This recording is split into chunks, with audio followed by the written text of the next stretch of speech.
What a great time to be a Razorback. Arkansas has a new Hall of Fame basketball coach. The football spring game is this weekend, and our baseball team is number one in the country. We'll talk about that and more on today's episode.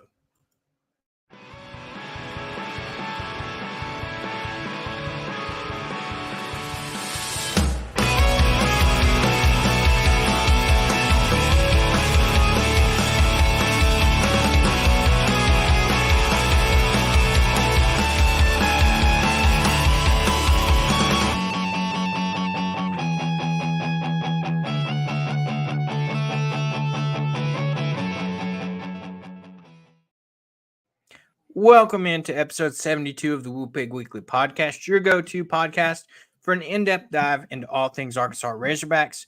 Join us as we dissect the victories, analyze the plays, and revel in the spirit of the Hogs. And as you know, episode 72 is brought to you by Home Field.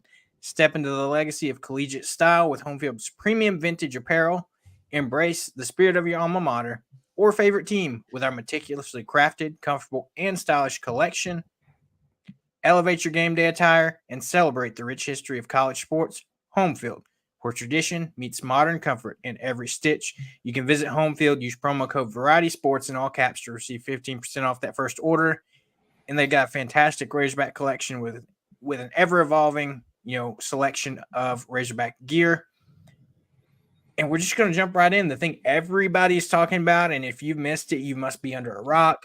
Arkansas has no basketball coach. And I think it's someone nobody really expected, at least on my part. We talked about it in a live last week where it was a lot of rumors and then everything became official kind of as of Wednesday morning, presser yesterday. But, your initial reactions and thoughts, Seth, for, Arkansas's new basketball coach, Coach Calipari. Well, I mean, obviously, this is a home run hire. This is probably a grand slam hire. I really don't know how you could categorize this outside of maybe, probably top three University of Arkansas coaching hires of all time. There's all the talk about Cal as kind of in the latter part of his career. And that's true. But you listen to him talk during his press conference and the energy that he, brought to the table, just coming, into the presser and the little announcement event that they had in Bud Walton, you could tell he was kind of fired up, kind of ready to go, get things started. It was excited to be here. I think the whole breath of fresh air, change of pace was much needed for him. Everybody speculated that he had quite a bit of burnout at Kentucky, especially these last couple of years. I think he was getting tired of being there. I think some of the fans were getting tired of him being there, even though he's a Hall of Famer and brought them almost unprecedented success. Granted, they have tons of success prior to Coach Cal, but they were a perennial powerhouse. I don't know how else you could say it. So to be able to land somebody like that in the fashion that we did was such a 180 in kind of the way my gut felt, especially after the Chris Beard news that, okay, well, he's not interested in the Arkansas job. Okay, Jerome Tang's not interested in the Arkansas job. I'm not sure how much was a little bit of smoke just in the social media side of things on some of the other candidates that they were potentially going to go after that were really kind of scraping the bottom of the barrel, if you will, before the Cal rumor started swirling. It just kind of had me down, I guess would be the right terminology. I was a little bit sad about where we were at. It seemed like, maybe this isn't a job anybody wants. I mean, I can't imagine that, but it felt funky. And then for the script to get flipped the way it did, the rumors kind of started swirling, and I felt bad because obviously Cal said in his presser that he didn't want this to make national news as early as it did. He was wanting to wait before, wait till after the national championship game, before any of this got out to not have it blow up the media during the national championship game night, which that's unfortunately what happened. But, long and short of it is, it was such a 180 of how I think the fans felt, how I felt, maybe even how some of the leadership of the university felt until, Tyson reached out. Some of those conversations started happening. The ball really got going, and then it became official, and there was, numbers talked and all those things. What a turn of events. I mean, to go from a really good coach in Eric Musselman, in my opinion, very good coach, you lose him. you don't land who you want. Looks like dire situations, and then boom, immediately huge turnaround. You land somebody that's probably best case scenario type of hire that's got a ton of pedigree, a ton of gas left in the tank, in my opinion. I just don't know what else you could ask for as a Hog fan. I really don't. It was such a mind-blowing feeling. I can't even – it's too – words don't even describe it. Yeah, and that's very true. And I mean, I think you probably feel, the same way I do, as probably 90% of Razorback Nation does, is it's still a surreal feeling to, like, seeing him in that Razorback red almost doesn't feel real, but it is. I mean, we saw it yesterday, and, we'll jump over to that. So, you watched it. I went in attendance to the in-conference introduction presser that they had, and let me tell you, I was blown away by the attendance for just an introductory press conference. That's all it was, yet the part of the arena that they had open was packed. You had people going into the upper deck, and it was insane. And you got out there, everybody made their statements. You had several former players there, Joe Johnson, Todd Day, Corey Beck, Joe Klein, like several distinguished Razorback players were in the building for this momentous moment. And I just think that kind of shows you how excited people are. And, Cal even mentioned, while he was talking with Chuck Barrett, about how he reached out the day of and, talked to Nolan Richardson and asked him how he'd feel with him taking this job. And, his response was, Nolan said, you care about these players, and that's what's important, essentially.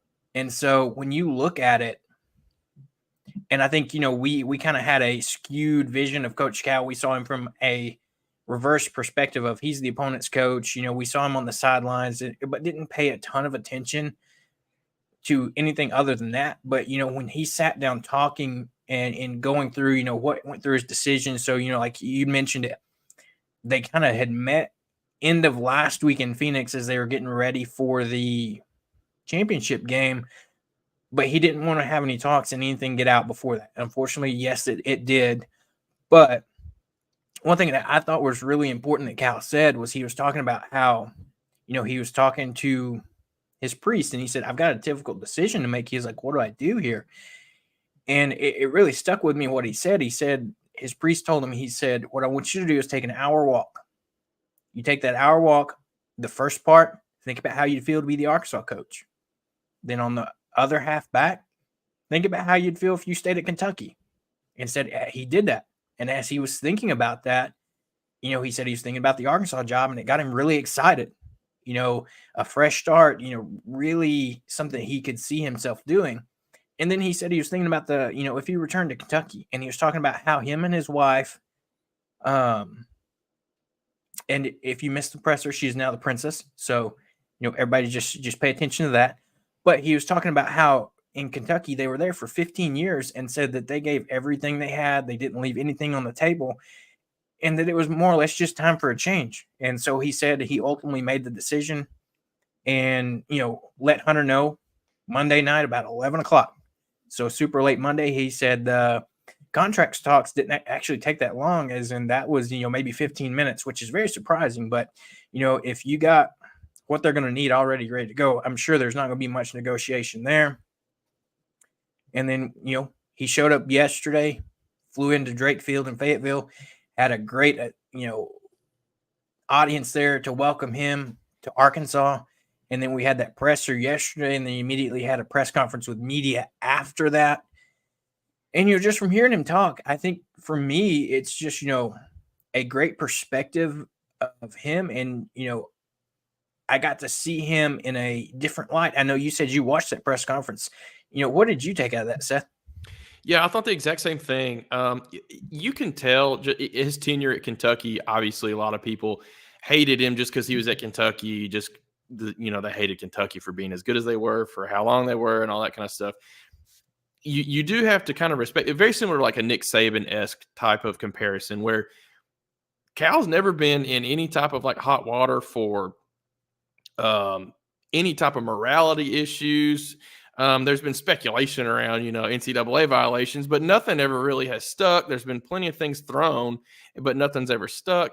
You can tell just by the way he talks and communicates about the way he cares for his players that it's actually genuine. That's one of the things he really, kind of stands on is that, look, if you care for these players genuinely, because they can sniff right through any type of fakeness. If you care for these players genuinely and treat them how they should be treated and things, good things are going to come.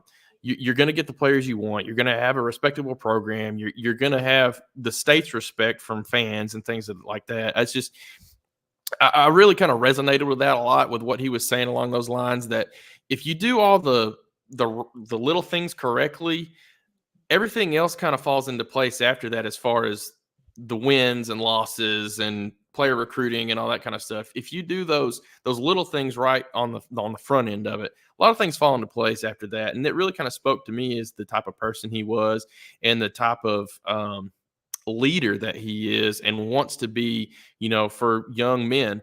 And so I feel like that's a perfect fit for what the university wants. I definitely think it's a great fit in comparison to maybe some of the other candidates we had talked about, earlier on that could have filled Musselman's role.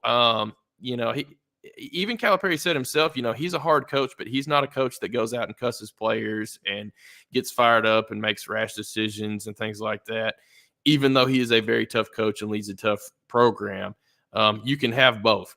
And I really appreciated what he said around that. And I think that's exactly what you want. And, just his personality, like you said, you can really see through to a lot more of that now, since he's not an opponent's coach that you're just kind of seeing on the sideline for that one game a year, maybe 2 games a year or whatever. And he obviously he got kicked out, at Bud Walton. That's a lot of people's memory, one of the most recent memories of him, but it's not like he was kicking and screaming and taking chairs and throwing them and anything like that. It's just, I think you can kind of see what he did at Kentucky, how many players wanted to go play for him. The reason they went to Kentucky wasn't just because it was Kentucky and a blue blood school and that they were making money or whatever. It was to play for Coach Cal. That's the type of person that he is, and that's how much leverage just his own persona has. And I think that really speaks testaments to who he is, his character, if you will. Yeah, I agree 100%, and just echo what you said. And, I thought it was interesting, Hunter Yurachek spoke before he introduced Cal, and, he got to sit down and have that conversation with Chuck Barrett. One of the interesting things I took from that was Yurachek's statement of saying Cal was the only candidate that was offered the job. Now, I respect Hunter Yurachek, but I don't necessarily know if I believe that 100%. There could have been contract talks and potential things like that, and maybe that they got that far, but as far as actually offering the job, maybe that's true. And he was very adamant about Cal was the only guy that he offered this job to. So it's interesting to see, especially as of, last Friday, it was like a 99%, Chris Beard's the coach, he's offered, and, he's going to be our next head coach. And then, that began the long path of the next, 2 to 3 days of, where are we going? Are we going here, there? It's this guy. No, it's this guy. We're flying in Darrell Walker from UALR. No, we're Chris Jans from Mississippi State. And I think a lot of that, if that's the case, props to Yurachek and his staff on creating all kinds of smoke screens and to throw us off the scent, if you will. And unfortunately, like we said, one of Arkansas's North Little Rock reporters got to the bottom of it and figured it out. And that came out before the national championship game. But, that ended up being the truth. And so it's fantastic. And, he mentioned yesterday he had a meeting with a team and he said there basically is no team. You have Lawson Blake as the one walk-on on the team, and that is your roster as of now. But, the dead period ended today at noon. So he is able to go out and recruit and, talk to these players. There's several guys that I'm interested to see where we go. And that's what I kind of want to talk about here real quick is, as of now, like we mentioned, Lawson Blake's the only player on this roster, and we even lost our 2 incoming freshmen. They decommitted, Isaiah Elohim said that he would still consider Arkansas, but he wanted to reopen his recruitment. And that's fair with not knowing who your coach is going to be. But with Coach Cal coming in, that's got to be very tempting. But kind of other guys that I want to talk about is, we've got to fill about 13 roster spots. And that's going to be no easy task. But, I would feel more nervous about it if it wasn't Coach Cal. Just because of who he is and, his reputation. I don't think it's going to be difficult for him to lure players here, and especially with the NIL funding he's getting, he should be able to build a fantastic roster for us to, be back and competitive next season. And I think that's what a lot of people expect. I'm sure that's what he wants, is to, be competitive this year. Arkansas had a sub 500 season this year, and, I think we turned that back around. But, you start talking about potential players, the first guys that, jump out to me is Kentucky players that are in a transfer portal. I feel like that is the, number one place he's going to go, because he knows these guys. You look at the three that entered the portal so far. You've got Aaron Bradshaw, 7'1", 226-pound center with 3 years of eligibility left. Joey Hart, a shooting guard, 6'5", 203 with 4 years of eligibility. And Adu Thiero, another guard forward that's 6'8", 222 pounds with 2 years eligibility. I wouldn't be surprised if two or all three of those guys decide to head to Arkansas. And, I couldn't tell you the last time Arkansas had a 7-footer on their roster. It's been a while. And, that's a big basis of Vanover.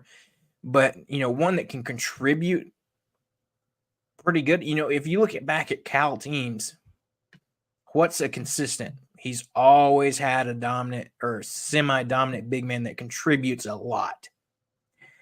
And then you start looking at guys that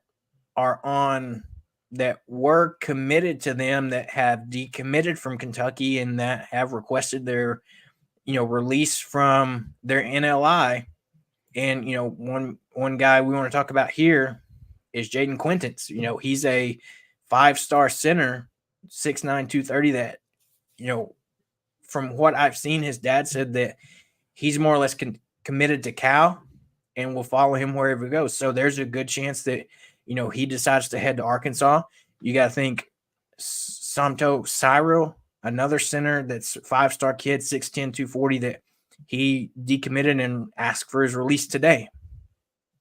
Carter Cox is another one. He's a small forward, 6'5", 225, shooting forward that, he last week decommitted, as all this news was coming down earlier this week. And, don't know how much it means. His Instagram was updated today to include Chicken Man. So I think that kind of gives you a hint of what he's looking at. A few other guys that we haven't really had any declaration on is the guy from Kentucky that's nicknamed Big Z, their big 7-footer from, I think it was the Ukraine, that his Instagram story, shouted out Cal being at Arkansas. That could be him just being excited for his former coach, or that could be he's considering maybe transferring to Arkansas. Who knows? And then from there, I think you got to take a look at guys that, other than the portal, I mean, there's not a ton of guys to call out there just because there's so many guys in the portal. I think you got to look at some of the guys that have eligibility that entered the portal from Arkansas. I don't know how much you want to bring back from this past season's team, but, there's two guys that stand out to me that I would be contacting. That's Khalif Battle and Layden Blocker. Nothing against the other guys. But, those two, I think, would fit Cal and his system very well. What's your take on some of these potential players that, Cal might be going after that he's familiar with or are familiar with the university that, were here? Yeah, first off, I want to hit on the last thing you said there. I feel like Battle dropping a 30-piece at Kentucky, Cal's got to remember that and say, maybe that's somebody that I do want still playing for me. Maybe not. I'm really not sure. But I think he's a piece that could fit that kind of role player, 3-point specialist that, Cal has always had at least one or two of those at Kentucky as well. And Battle might fit that mark pretty well. I'm really not sure. And then Layden Blocker, you mentioned his name. I think there's potential for him to be kind of recruited back to stay at Arkansas just due to his potential. His defense has been phenomenal. If he can develop a little bit more offensively, I think he's got potential to be kind of one of those guys that Calipari mentioned. You got to have a few guys that are at the level where they're going to stick around for a couple of years. You can't just have all one and dones. You can't just have all transfers that have just 1 or 2 years left. You need to get you a couple of guys that you can kind of have as your backbone of your teams, where you work a few other, maybe higher talent pieces, but that aren't going to stick around as long around them throughout. And if you actually look at like the college basketball landscape, those are the better teams throughout college basketball, is the teams that are built like that. And I think Blocker has the potential to be kind of one of those style of pieces. Will he contact them? I have no idea. I mean, I'm sure he's going to talk to everybody and their mom. He's got a lot of spots to fill and not a ton of time to do it in. So I'm excited to kind of see the path he takes, how many guys he tries to get from Kentucky and pull that way. Is there a handful more guys that enter the portal and want to come down? I don't know. I think the jury's still going to be out on a lot of that. But I do know he's got his work cut out for him. But he has a big stick, or a couple of big sticks, if you will. First off, he's Coach Cal. A lot of kids have always wanted to play for him, no matter what school he's at. So that brings a lot of leverage in its own. And then outside of that, we have more NIL funding to work with, reportedly, now than we've ever had by far. Like, it's not even close. And it's getting reported and getting a lot of national attention that we have all this NIL money. So what players see that and say, okay, I've got my own feelings on this, but what players out there, see that and say, okay, I want to go chase a bag, play for Coach Cal, make a crap load of money while I'm at it, play for a big university, potentially make it to the NBA. I mean, like, there's a lot of boxes that you can check off that could be on, a very highly recruited player's wish list to come to Arkansas now that we've had some good clout in the past, if you will, but not like we do now. So I'm excited to see, with a wide open roster, who are we able to contact and legitimately maybe reel in, I guess would be the right terminology, with all of these changing variables and leverage now that we have that we maybe didn't have when these guys had their original recruitment with Arkansas or something like that, or Musselman contacted them and we just didn't check all the boxes that we need to. Maybe we check some of those boxes now. So I think it's a wide open highway right now where it could go anywhere with anybody, with interest from all kinds of different players, freshmen, transfers. I mean, it's going to be a crazy couple of weeks, I think. And I can't think of a better coach to go out there and make some home run recruits, get locked in outside of Cal. I mean, he's the guy for the job to fill 12, 13 roster spots and put together a team that's got enough talent, enough depth to legitimately make a run, or at least be, competitive in his first year. I don't want to say that he's going to, make a Final Four like Pat Bradley did. That was a bit ambitious, but I don't think we're going to be bottom dwellers next year by any stretch. And you give him a couple of years, year 2, 3, 4 down the road, to see where we might be by then with this type of financial support from donors and things, it's going to be insane. Yeah, 100%. And I think that's the big thing. From what I heard, I don't know how true it is, but they were talking about before Musselman left, is he was trying to go to the board and Juracek and kind of asking them, hey, can I get a bump in my NIL fund? And I think it was rumored he was trying to get around $3 million. But now you look at it and we're north of 6.5 million, close to that 7 million mark. He can get whoever he wants. I mean, it doesn't matter. He's going to be able to land whoever he wants because A, money, B, his name is Coach Cal, and look at the number of guys he's got in the NBA.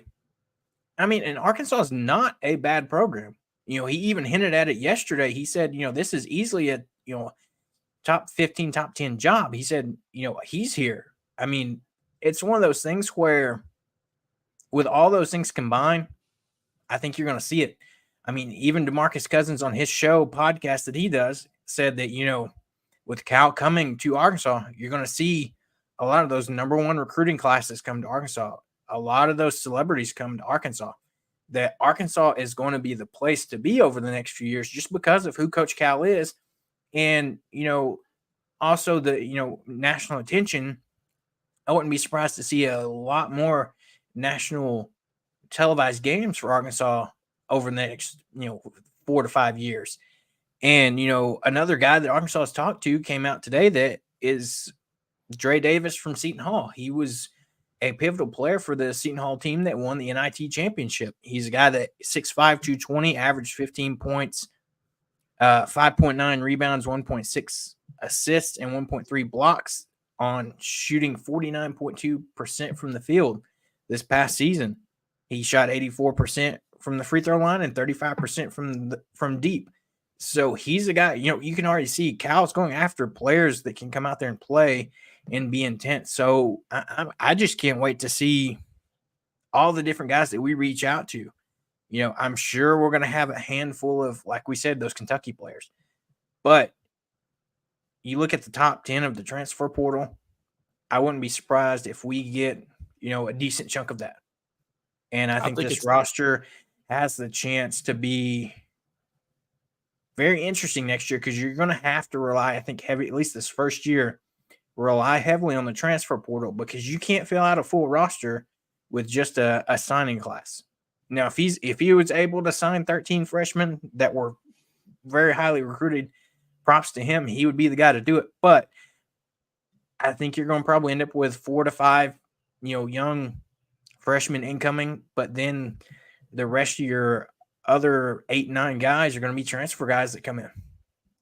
Yeah, I think the same thing. I think I don't really see a path where you don't utilize the transfer portal, at least to a pretty healthy level. One thing I want to hit on too, there's speculation on exactly how much NIL funding the basketball team is going to have access to. It's borderline going to be double compared to what we've had in the past. And it's definitely going to be, kind of up there in that top 5, top 10 in the nation as far as NIL funding for the basketball program, which that is a great thing to have that access to those resources for Coach Cal to utilize. And one thing I want to hit on, I can't remember what the player's name was, but it was reported like the top NIL earner for Kentucky's basketball program this past year was like $744,000, which is a lot of money. It's a whole lot of money. But that was their very high-end, most paid player, if you will. It was reported that Hunter Dickinson out of the transfer portal, going out of Michigan to Kansas last year, which he was purely transferring to just get more NIL money. I think his deal was somewhere in that $400,000 range. So there is a lot of potential to go get those caliber of players with the NIL funding that we're going to have and fill up your entire roster with those caliber of players if the NIL funding market, if you will, stays kind of in that neck of the woods. So I think we've got a lot of potential to really, make some big splashes, whether it's flipping some freshmen, flipping some transfers. I mean, whatever the case may be there, I think there's a lot of potential for us to make a lot of waves here over the next couple of weeks, just with the leverage that we have from a bunch of different angles. I've already kind of talked about it a good bit, but I wouldn't be surprised at all, to your point, to be able to go out and have some legitimately good offers and pitches for some of those, top 10, 15 guys in the portal. I mean, you can make a heck of a ball club just out of some of the names that are in there, as well as if he's able to pull a few of his guys that he already has history with from Kentucky that already know his style, able to come in, kind of help develop everybody else. That's one thing that I think will be critical, is if he's not trying to teach his system to 13 new guys, maybe just 8 or 9 new guys, and have 3 or 4 of his own that already know it, help him teach it, if you will. So I think that'll be a big make or break thing for us, as well as far as how quickly we're able to kind of propel ourselves back into national contention and competitiveness. So like you said, it's going to be like one of the most exciting times to be an Arkansas fan in Arkansas history. You'd have to go back to like Nolan era, whenever we were making title runs back in the 90, 94, 95 ranges. I think you'd have to go back that far to be this level of excited and optimistic and have this much buzz around the state, around Arkansas basketball, national attention. I mean, it's unreal how much national attention Arkansas basketball is getting right now. Yeah, I think it's unprecedented, and it's just, insane. And a part of this too, he can talk to these guys, but I think another thing to look at is what kind of coaching staff he puts together. That's what I'm interested to see. And one guy that I hope, he does retain from the Musselman staff is one Ronnie Brewer. I think he's going to be pivotal to stay on that staff to help recruit in state. And, other names thrown out there, I've heard that, I think most likely his son, Brad Calipari, is going to join staff. He was on staff with Jerry Stackhouse at Vanderbilt last year. Another name I've heard is potentially Kenny Payne, a guy that coached for him before, went and took the head job at Louisville. And, as we know, ultimately lost that job at Louisville, but was a big piece of the recruiting when he was at Kentucky with Cal. And, if he brings him back, I think it's said that he's going to bring, I think up to 6 assistants with him from Kentucky. I think he had a guy this year that came in and was, in a sense, an offensive coordinator for him. You notice this year they scored a lot more points this year than they had in the previous few years. Defense wasn't as great, but they were able to put up more points. So I think it's going to be interesting to see, what this staff shapes out to be. I think, Brewer is the chance to be one of the lone holdovers from Musselman staff, as I think a majority of them probably were following him out to USC. So, staff building and recruiting, that's what all eyes are going to be on, the next few weeks as, like we said, that dead period's over and, he gets to building this Arkansas roster. Yeah, that's very true. And I would love to see Ronnie Brewer Jr. stay. Like you said, I think he's a pivotal piece in keeping the in-state guys in-state, which we've done a phenomenal job at that. There's only been a handful of guys make it out of the state, Malik Monk being one of them. I know that left a sour taste in a lot of everybody's mouth, but he wanted to go play for Coach Cal. It wasn't that he wanted to play for Kentucky. He wanted to play for Coach Cal. So that goes back to my comments way earlier in the show that a lot of players that are that caliber want to play for a guy like Cal. And I think like I said, he brings a big stick into that leverage situation on, being able to persuade recruits to come play for him. And I think that's going to do nothing but good things for us. But I agree with what you said. There's a ton of work to be done on filling out the staff, filling out the roster, figuring out, what type of basketball club you're going to have, whether you're more of a defensive focus, more of an offensive focus. You'd want to be both, but sometimes you're better at one thing than others and can capitalize on those types of things. Do you have a really good rebounding team, things of that nature? It's going to be one of the craziest things that we've seen in a long, long time to have this much level of kind of turnover. Turnover sounds like a bad word, but it's not necessarily in this situation, I don't think, because it's really a chance for everybody. Calipari to get a fresh start, Arkansas to get a fresh start, a lot of players to get a fresh start if they decide to come here out of the portal, things of that nature. It's kind of like a rebirth scenario. And it's kind of funny. It happens right around the eclipse time. Not superstitious or anything like that, but an eclipse is a sign of rebirth. And it's kind of funny with the way our basketball program is in the middle of that type of scenario. So anyways, all the memes of Calipari like in the middle of the eclipse shadow were hilarious. If anybody hadn't seen those, Google those. Are pretty funny. But anyways, I've never been more excited about our basketball program because I wasn't even alive actually during the '94 championship. I was born in November, so I wasn't alive for that one and was less than a year old when they made it to the championship game in '95 and unfortunately lost it. So I haven't been alive for this level of excitement, honestly. We've been close. Obviously, the runs with Musselman were amazing and fun, but this is like a whole different level, man. Yeah. To see a reinvigorated Cal come in and, have a blank canvas. I heard somebody equate that to give a blank canvas to Picasso and let him get to work. So it'd be interesting to see, Corey here saying Cal is going to make Arkansas the clutch funnel. I mean, what he's going to do at Arkansas, I think, is going to be something that a lot of people, just like you said, we weren't alive during the Nolan Richardson run and the title. So for us to get to, hopefully experience something like that. And I'm confident that, in Cal's tenure here, he has a 5-year contract that can be extended, I think, 1 year up to 1 year twice for each season he makes the NCAA tournament.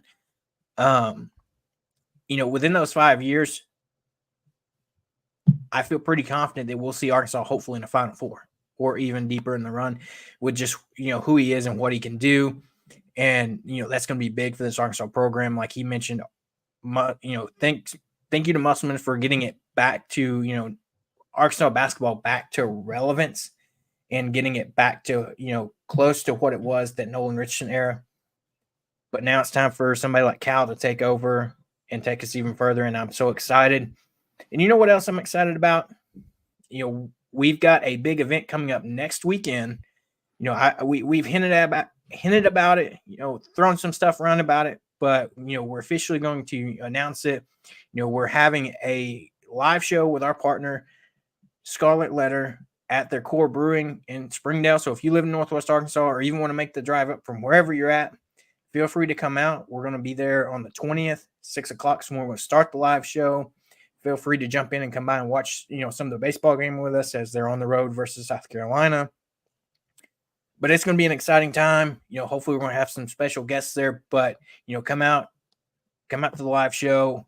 We're going to try to maybe do some audience questions and whatnot. But it's going to be a good time. Our sponsor, Scarlet Letter, it's going to be a thing that's going to be excited and hopefully more continuous to come. Thoughts on that? What you going to let the people know? Yeah, come out, see us, say hey. We'll have a couple of giveaways and things of that nature. Get you some Scarlet Letter if you've never tried it before. It is a phenomenally mixed blend type of seltzer flavor. Nothing you can really get from any of the other seltzer manufacturers, if you will. They've got multiple different flavors, and they're way better than most. And then they have a ton of different in-house brewed beers, Hefeweizen, stouts, IPAs. I mean, you name it, they've got it. There's something of that variety, at least, that they make in-house there. It's worth coming and checking out. They have some phenomenal stuff. And we'll be there doing a show with hopefully a couple of special guests. There's a couple I think you guys are going to want to come see, hang out with, and ask them some questions and get their take on where we're at and as far as spring training goes. But anyways, it's going to be a great time. Hope to see a lot of you guys out there. Looking forward to it for sure. And again, that's April 20th at 6 o'clock at Core Brewing in Springdale. Go check out our Facebook page. We have that event there where you can get all the details, the address, everything that you'll need for it. Seth's got the can there. So fantastic. And, as we hinted on that, those guests for talk about potential spring training. So that leads us over to talk spring football. We can't overlook that the spring game is this weekend. We've gotten to see a presser from some of our positional coaches, from Coach Petrino last week, which we didn't even get to last week with all the craziness with basketball, as we didn't get to have our regular episode. And that was one thing we were going to talk about last week. But, we'll hit this week is, it was Petrino's first presser since he had been hired back and had that kind of introductory type press conference with Pittman. And, I was very excited to hear the things he was talking about. One of the biggest things he was talking about was Taylor Green, the transfer quarterback from Boise State. If you hadn't checked it out, go check out our Hog Talk that we did with him. Fantastic thing, gives you a good idea of who he is. But, he said he's earned taking those first team reps. And, I'm confident that, nothing against the other guys, but I think he's going to be our starter day one. And, I think, I went to the open practice a few weeks ago, and, he's every bit of the 6'6" they have him listed as, I think a head above most of the other quarterbacks in the quarterback room. He's got a phenomenal arm on him. The only thing that we haven't really seen, and, Petrino mentioned that in this press conference too, about how he hasn't really kind of, took the chains off yet and let him run outside the pocket type of thing.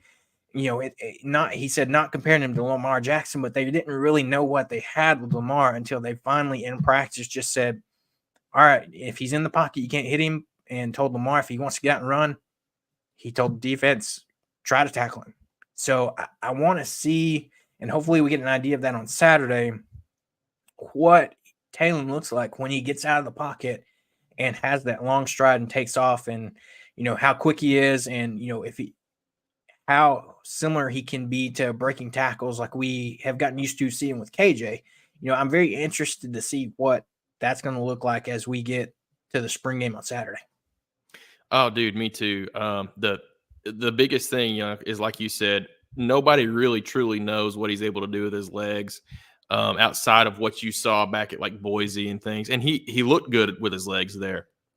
Don't get me wrong, like he looked very good. I mean, there's a reason he's gotten some Lamar Jackson comparisons and things. I'm not sure he's quite that type of a player, but could be. But I think his throwing ability and some of the snippet clips you get to see, and obviously they're the highlights. They don't post any of the lowlights and things like that. But he looks like he's able to throw from the pocket and get up and over everybody. That's one thing that Petrino said they've really been working on is his release point, to be able to kind of throw over the line, if you will. He looks great there, especially with some of the work that they've done. And then he's able to throw on the run very well from what I've seen in just some of the couple of highlight clips. Very, very accurately, it looks like that he's able to throw on the run. And that's something that you've got to be able to do in nowadays college football. You've got to be able to throw, extend plays, and throw on the run. I mean, it's just, if you can't do that and you become extremely inaccurate once you bust outside the pocket, it kind of negates any type of leverage you have whenever you do go outside the pocket. Because if you can't throw, everybody knows that they're going to beeline to you because they know you're going to run at that point. So being able to kind of mix things up, tuck it and run if you're outside the pocket a time or two, or be able to kind of extend the play, get outside a little bit, wait for somebody to get open. Luke Haas, for example, they spoke very, very highly of him in Petrino's press conference. So I'm excited to kind of see what he's able to do with those couple of different facets of his game, whether it's tucking and running, throwing from the pocket, or throwing on the run. I think he's got potential to be very good at all three of those things just from what we've seen. But like you said, the one thing that the jury's kind of still out on is how good is he with his top end speed once he really gets up and going with those long strides that he's got. I mean, he's got potential to kind of look like a Matt Jones out there with, how tall and lanky he was, but could somehow just outrun everybody. So I think he's going to be a very exciting player to watch.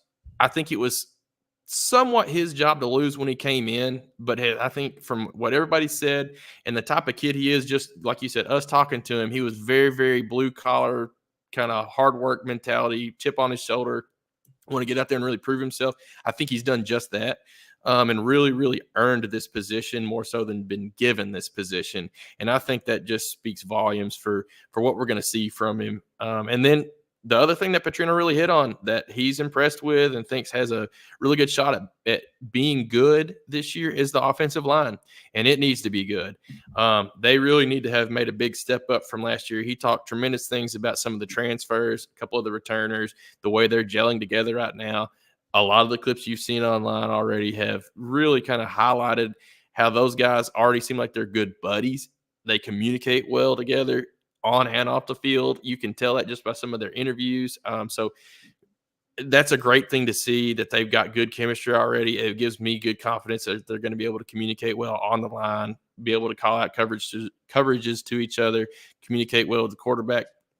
I know that there's been a lot of chemistry built between Addison Nichols, Carmona, and Taylon Green. Those guys, from what we've all seen and heard, is they have a really tight circle, and that's exactly what you want. So I think that you're going to see a step up in both of those two position groups right there, your quarterback play as well as your offensive line play. And then everything else flows after that, man. I mean, you can make your running backs look great. You can make your wide receivers look great if you have good offensive line play and good quarterback play. So it's got me really excited, probably more excited than I should be.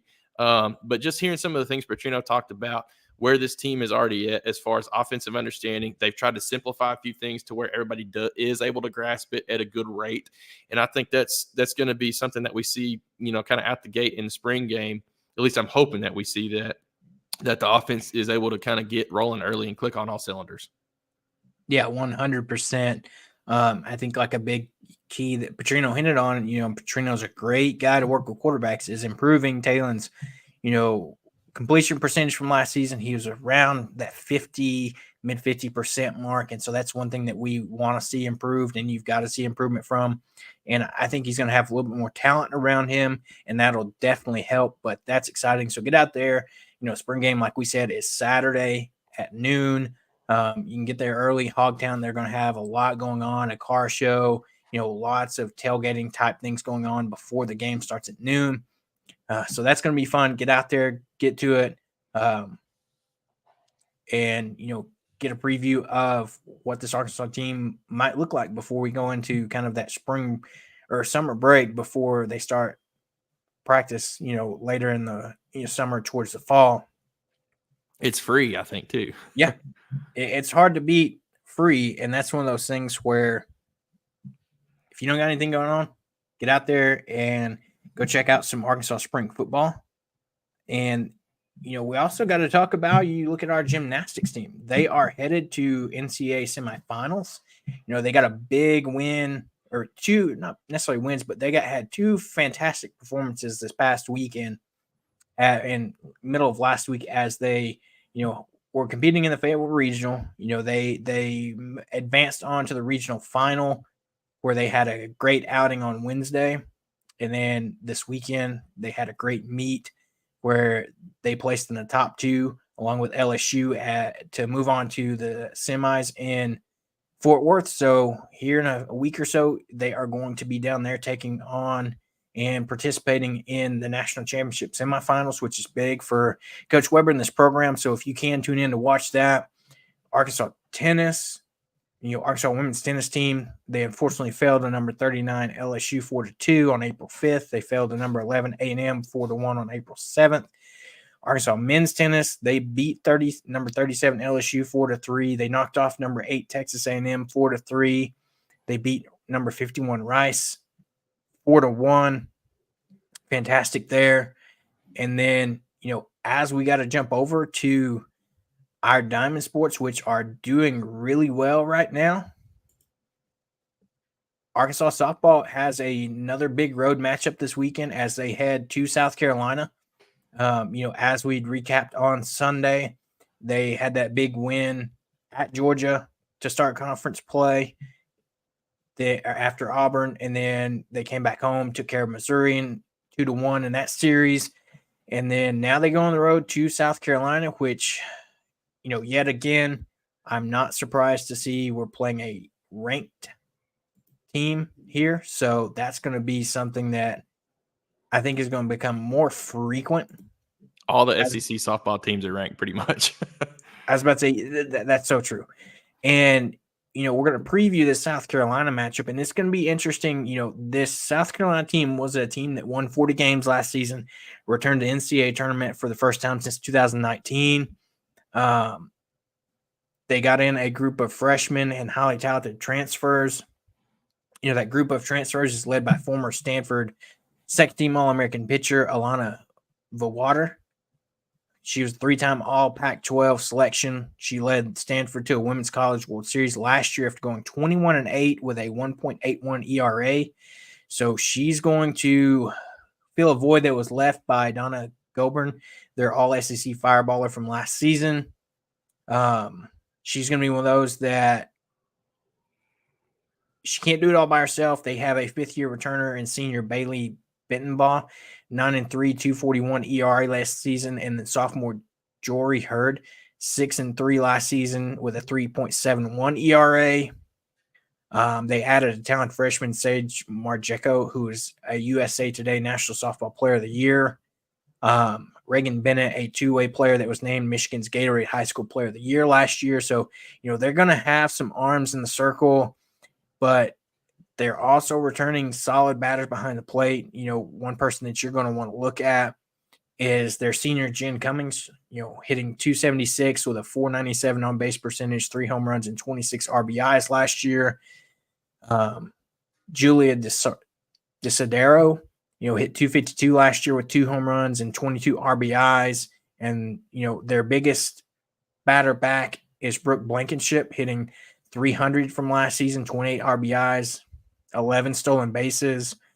So this is going to be another tough matchup, and I think Arkansas is, going to be set up well to come in and compete here. As we saw last week, we're finally starting to get some of our pitching staff back with Robin Heron working herself back in the lineup. You've got Morgan Leanstock that's been an absolute stud in the circle for us. She won SEC Pitcher of the Week this week, and for good reason. She's been out there just, taking on the full 7 innings, throwing complete games. Like, it's been insane what she's done to elevate her game in place of some of our injured pitchers.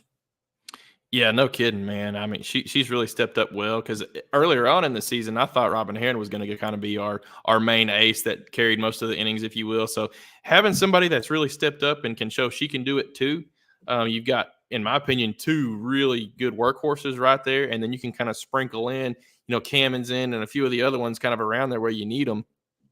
It really provides you a lot of firepower to work with in the circle to get you in games, out of games, things of that nature. And then if you have, some of those series where it's a 4-game series instead of a 3, you've got a chance to win all 4 of those even, just with the way, softball pitching works. So I think we match up well against South Carolina. I think there's going to be some games that kind of feel like that pitcher's duel. So I really think it's going to be who can get a starting pitcher knocked out of the game, get him into some trouble, and get into the bullpens first.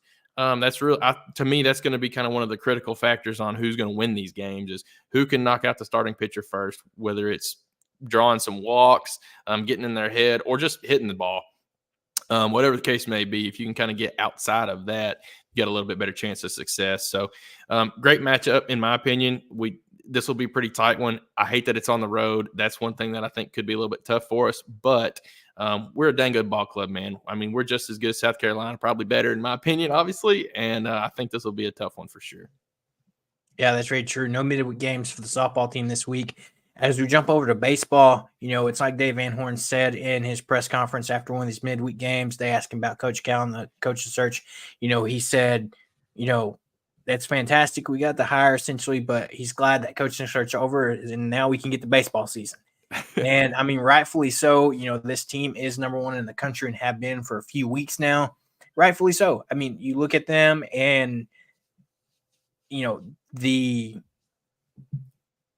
team continues to get better from a hitting perspective. They've came out really hot from the, pitching perspective. You have when you can roll out Hagen Smith, Mason Molina, and Brady Tigert all in the same weekend, it's going to be insane. And I think that's shown. Arkansas leads the nation in ERA with, I believe, a 2.57, with the next closest team being, I believe, a 3.30, so nearly 1 point lower in a sense. So this pitching staff's been insane.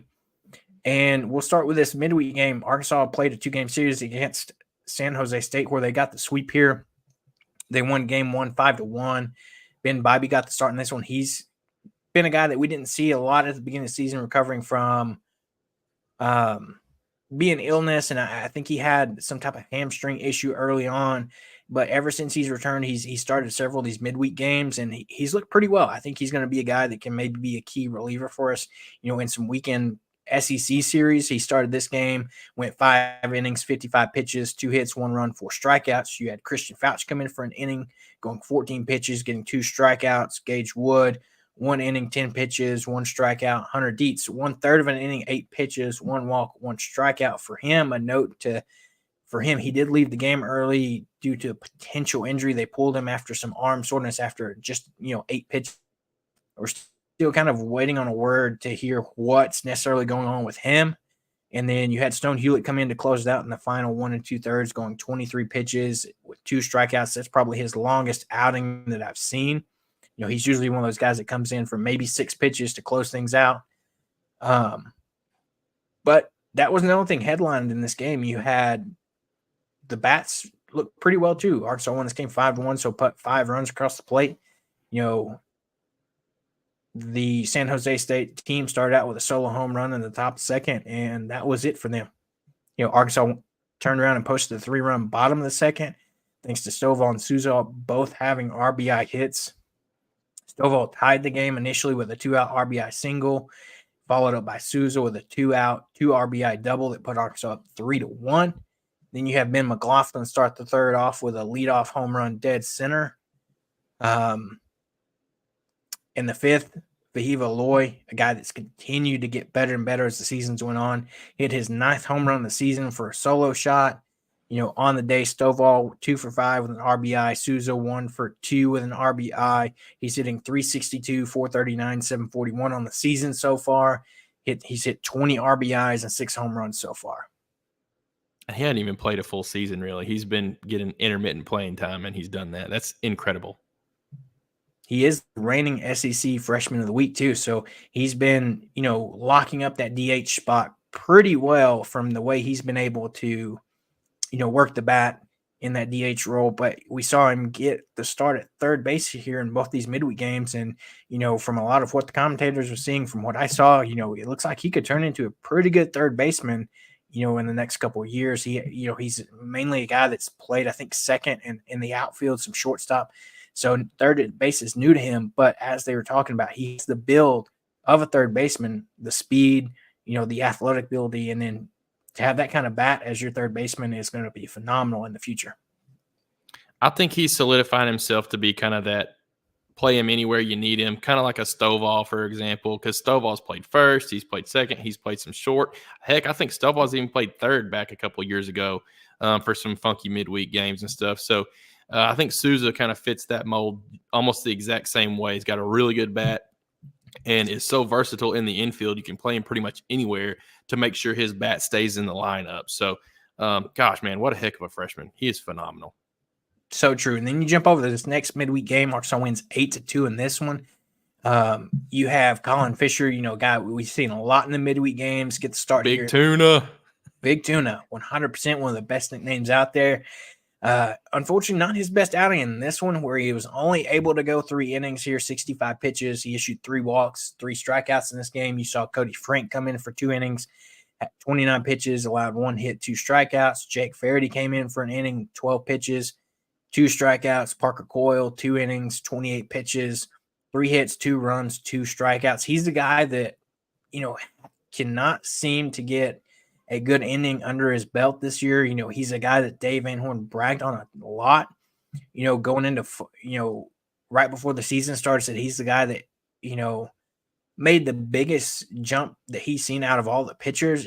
And he's just struggling to have a good outing and put together a good outing. Yeah, he seemed a little efficient with 28 pitches and 2 innings, but allowing 3 hits and 2 runs, that is not great at all. And then you had Cooper Dawson come in and close things out. The final inning, 12 pitches, 1 strikeout. So, overall, you're seeing a lot of younger arms that don't get a lot of rotation during the weekend in these midweek games and keep them loose. And, you never know when a guy's going to be called on and you're going to need him to come in and, give you, an inning or 2. Yeah, I think the biggest name of all out of this weekend is Ben Bybee. And here's why. Once you get to Omaha, you play so many dadgum games in a row. If you make a deep run, you're going to need a Ben Bybee, a Colin Fisher, maybe not to necessarily start a game, or if they do, at least, start and get you 3, 4, 5 good innings. Those are the guys that all these midweek starts are really going to come in handy, I think, if we do end up making a deep run into Omaha, all those games in a row. I mean, you're starting 3, Brady, Mason, and Hagan. They can't start every single game, so you're going to have a good outing or 2 from some of your midweek guys. And Ben and Colin have really been just that, especially now that Ben's healthy, and he's really come in and kind of hit the ground running, in my opinion. And I think having that added depth in your starting rotation, those guys, in my opinion, I think will be able to come in a relief role if necessary and get you starting quality innings in an Omaha run. So having this level of depth is just, it's absurd, honestly.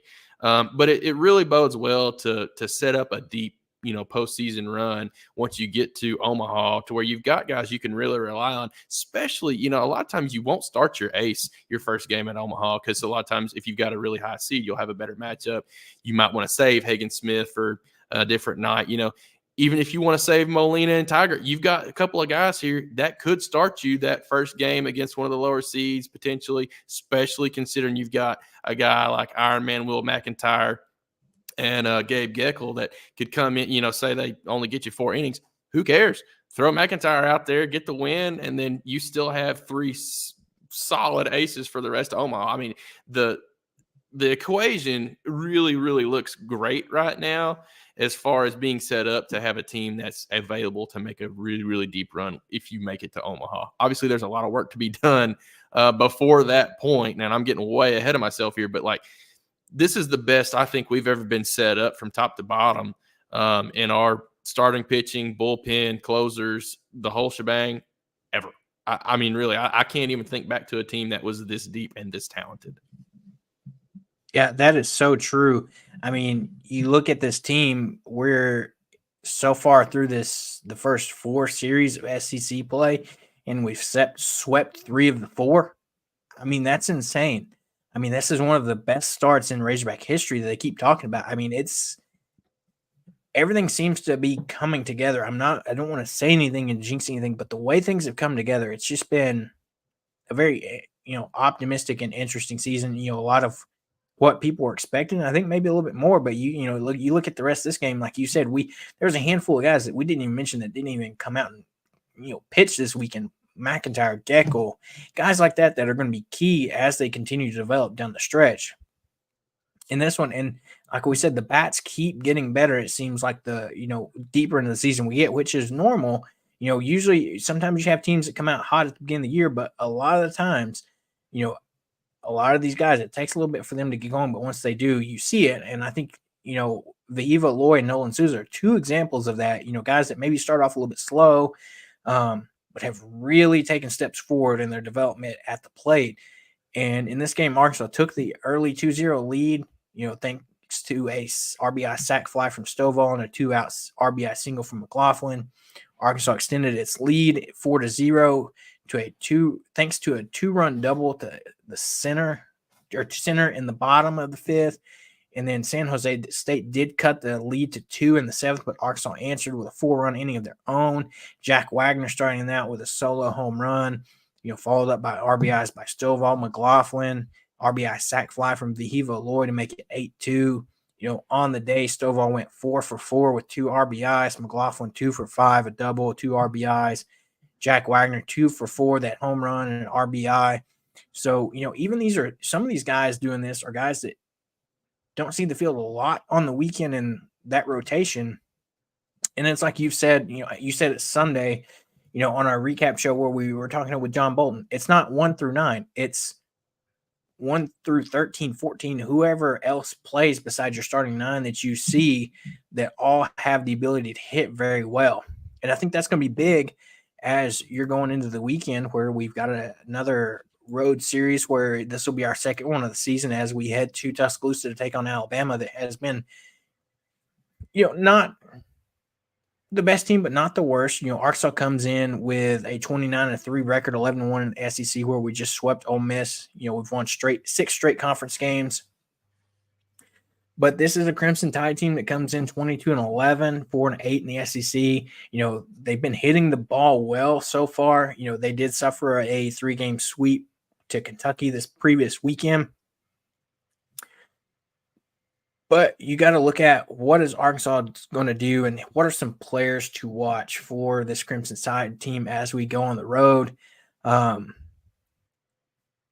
does have one of the best hitters in the SEC with Gage Miller and TJ McCants. And if that name sounds familiar, yes, that's the same outfielder as you saw from Ole Miss last season that transferred. Miller is second in the league play, hitting .417, and he has 13 home runs and 41 RBIs. So that's going to be an impressive battle to see him go up against some of our stud pitching that we have. McCants isn't far behind him. He has 12 home runs of his own, 36 RBIs. So, you got guys that can really hit the ball. You're looking at guys that other than them, Ian Petritz, he's hitting 349 and 457, 540. Justin LeBron, 327, 435, 487. So, this Crimson Tide team has a lineup of bats that, can get pretty hot, but I think it's safe to say they haven't seen a pitching staff like Arkansas yet. Yeah, I think that's a great point. Kentucky swept them, I think, the past weekend. I think we're a better team than Kentucky. Even Kentucky has some similarities to us, but I think we've got potential to to come in and kind of rub some salt in the wound, to Alabama and maybe sweep them again. Back-to-back sweeps would be unfortunate for them, and I'd hate it for them, but not that bad. I'm totally fine with going down to Tuscaloosa and playing the villain, if you will. So I think we do match up well. They've got some good hitters, but we have already proven that we are just fine at pitching around good hitters. You think back to LSU series, we were able to keep, oh gosh, can't remember his name off the top of my head. NC State transfer. Yeah, Tommy White. Tommy White, yeah. Honestly, we were able to keep Tommy White at lower numbers than he'd been at all year long. He's still going to get his, and these guys are still going to get theirs, but it's not going to be at levels that they're doing consistently in SEC play right now. And that's what you want.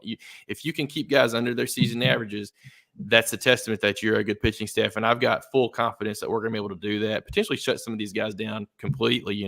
We've seen that in the past, especially against like Mizzou, for example. Mizzou's got some good hitters that we completely shut them down the entire weekend. So I think we match up well, and I definitely think we're primed to have an explosive weekend against some of their pitching. They don't have some of the best pitching out there. They have a 5.17 ERA, which is 10th in the SEC. And so I think that's a big matchup for us to come out and continue what you just were talking about, kind of the hot bats. It seems like we've slowly been inching up our offensive side of things. You're seeing more consistent at bats from guys. You're seeing better at bats from guys top to bottom in the lineups. Everybody's doing well at drawing their walks, taking pitches that are out of the zone, protecting the plate on close pitches and fouling things off. I can't tell you how many at-bats I've seen from McLaughlin, for example, where he's gotten down 0-2 in the count and drawn a walk. That has happened time and time and time again. And that's a testament of a good at-bat. Doesn't show up like a big number on the score sheet as far as hits and things, but that on-base percentage goes through the roof when people are doing things like that. And it seems like our whole team, big testament to Coach Thompson on getting these guys where they understand the strike zones better than they have all year long at this point, and they really look comfortable at the plate. I haven't seen anybody that's come up to bat that really looks uncomfortable, like we've maybe had a handful of players in the past come up there. I don't want to dog on him at all because we had him on the show last weekend, but John Bolton, it took him a while last year to get comfortable at the plate. You really didn't see him really kind of come into his own till late in the season, and he had a phenomenal SEC tournament and latter half of SEC play. He really got going, but it took him a while to get comfortable. We're miles ahead from a team from that, from top to bottom, like we've said, kind of not the 1 through 9, it's the 1 through 15 right now, especially even in some of these games where you're starting 9, you're subbing out 2 or 3 or 4 guys in the middle of that game, even just to get guys some innings. So I think we're primed to continue that against this Alabama Crimson Tide team, to come out here and maybe light things up from the get-go, get the crowd out of it early, and just kind of all gas, no brakes, maybe put some big crooked number innings up throughout the weekend and have a really good chance at sweeping these guys, in my opinion. I think we match up well with them. Yeah, I agree 100% there. 2 guys you want to watch for Alabama on the mound is, Ben Hess. He's been their game 1 starter throughout the year.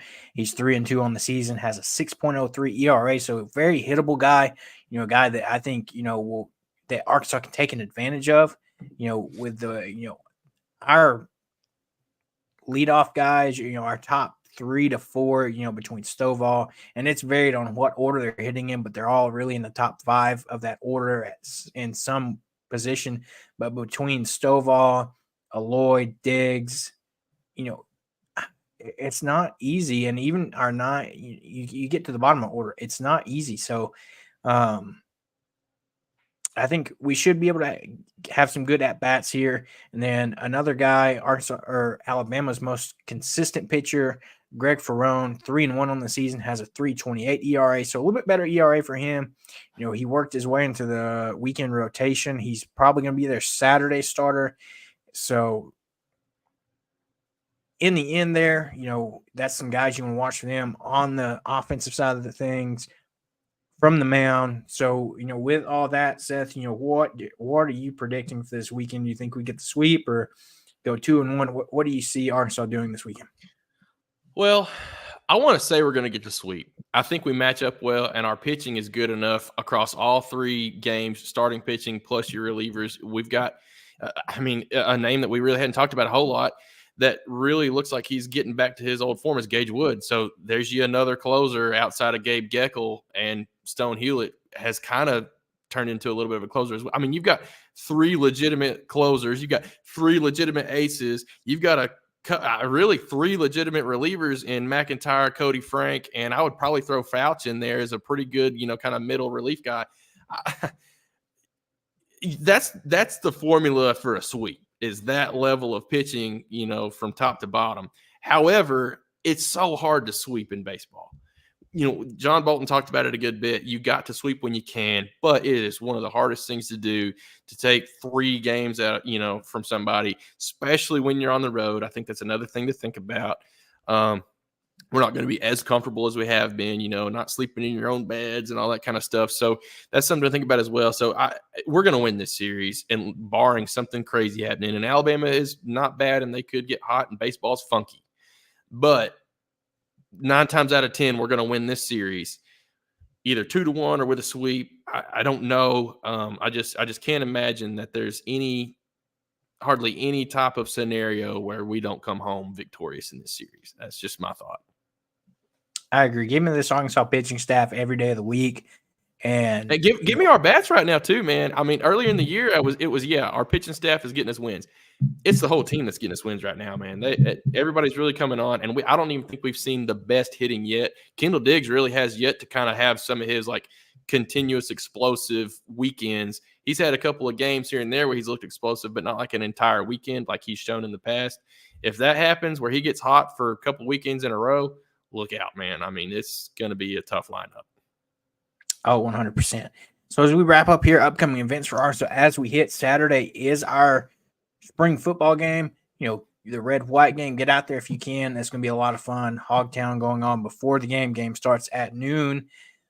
Shouldn't be too long, but it'll give you a good eye test for this team and what they've done over the spring and kind of what you can see as we get ready for them to go into fall camp and open the season. You've got Mississippi State or Arkansas women's tennis taking on Mississippi State tomorrow at 3:00. Softball begins their series on the road at South Carolina at 5:00 tomorrow.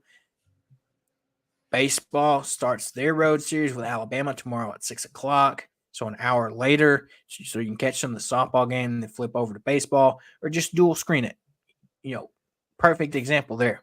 So a lot of good things going this weekend. Men's tennis is taking on Florida on Friday. Missouri State tournament for softball volleyball that Arkansas can participate in. A lot of things going, and we'll keep you up to date on all the basketball recruiting news. We'll be back Monday for our recap show for the weekend's events with baseball and everything, and we'll update you if we hear anything basketball related. Next week, we will most likely not be doing our normal show on Thursday, as we just mentioned earlier. We will be having our live show at Core, where we'll just move that week's show to Saturday. It'll be 6:00. Hopefully, if there's no extras or anything like that, it'll be after the baseball game, where we will be on the road versus South Carolina. So come out, watch some of the baseball game, and then join us for that live show. It's going to be exciting. Core Brewing, thanks to our sponsor, Scarlet Letter.